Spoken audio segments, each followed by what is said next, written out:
દર્શક મિત્રો, સૌપ્રથમ સમાચારની વાત કરીએ તો અંબાલાલ પટેલની આગામી 27 થી 30 તારીખ દરમિયાન સૌરાષ્ટ્ર અને દક્ષિણ ગુજરાતના કેટલાક ભાગોમાં વરસાદની આગાહી કરી છે.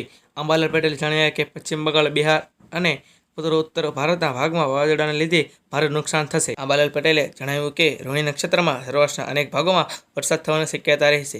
આગામી તારીખ 27 અને 28 દરમિયાન જોરદાર પવનો ફૂંકાશે. હવે ધીમે ધીમે ગરમીમાં ઘટાડો થશે અને આગામી 8મી જૂને અરબ સાગર અને બંગાળના ઉપસાગરમાં ડિપ્રેશન થશે. તો અગત્યના સમાચારની વાત કરીએ તો અમદાવાદ રાજ્યમાં હાલ ગુજરાતના કાળઝાળ ગરમી પડી રહી છે. ત્યારે હવામાન વિભાગે 5 દિવસના હવામાન અંગે આગાહી કરી છે. છેલ્લા 24 કલાકમાં આણંદ અને વલ્લભ વિદ્યાનગરમાં હીટ વેવ નોંધાયું છે. આ સાથે અમદાવાદમાં 44.4 ડિગ્રી અને ગાંધીનગરમાં 44.2 ડિગ્રી તાપમાન નોંધાયું છે. રાજ્યમાં કેટલાક તાપમાન 2 થી 5 ડિગ્રીના ઘટાડો નોંધવાની પણ આગાહી કરી છે. તો સૌથી મોટા સમાચારની વાત કરીએ તો પૂર્વીય ક્ષેત્રના કમાન્ડર ગુરમિંદર સિંહ જણાવ્યું છે કે ચક્રવાત રેમાલ આજે મધ્યરાત્રિએ લેન્ડફોલ કરે તેવી સંભાવના છે.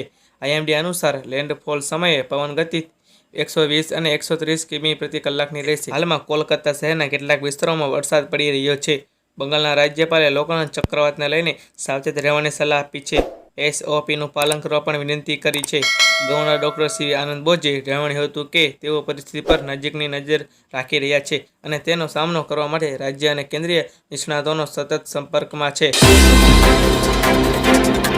તો બીજા અગત્યના સમાચારની વાત કરીએ તો મુખ્યમંત્રી ભૂપેન્દ્ર પટેલ રાજકોટમાં ગેમ ઝોનમાં લાગેલી આગને કારણે સર્જાયેલી કમનસીબ દુર્ઘટનાની જાત માહિતી મેળવવા માટે રવિવારે વહેલી સવારે રાજકોટ પહોંચ્યા હતા.